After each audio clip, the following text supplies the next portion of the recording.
Not only is courage in itself an individual, independent, basically sovereign type of virtue, but it's also a very difficult, complex, hard, painful one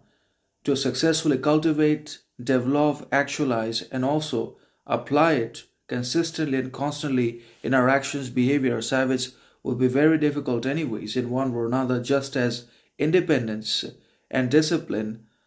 are virtues of freedom, sovereignty, individuality, and independence, just as discipline is a sovereign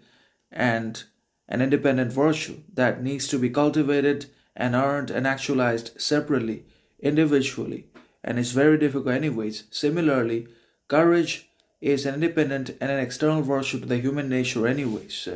which is very difficult to be able to develop and actualize and apply it, and also to be able to hold on to it successfully without hesitancy, complexity, hard work. Is neither easy nor simple nor straightforward for anyone or anything inside the system, no matter who they are, what they represent. Because obviously, if courage and its development, integration, and application is difficult, then being courageous will be much more difficult than the mere development of courage as a subjective entity inside of our mind. Because when it comes to applying that sort of courage and courageous behavior or mindset into our direct actions, behaviors, habits, even in the midst of external circumstances, outside conditions, social premises,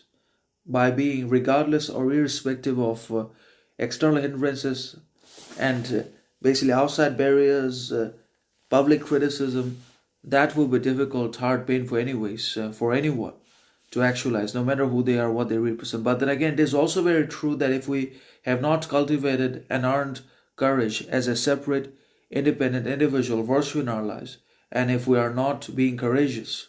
then we cannot take any risks, adventures, challenges, oppositions in our lives either. We cannot welcome criticism, we cannot process, actualize condemnation, barrier, judgment in our lives. And if we cannot embrace and actualize these bad and negative things in our lives, then we cannot be in the possession of any organic education, authenticity either. We cannot cultivate talent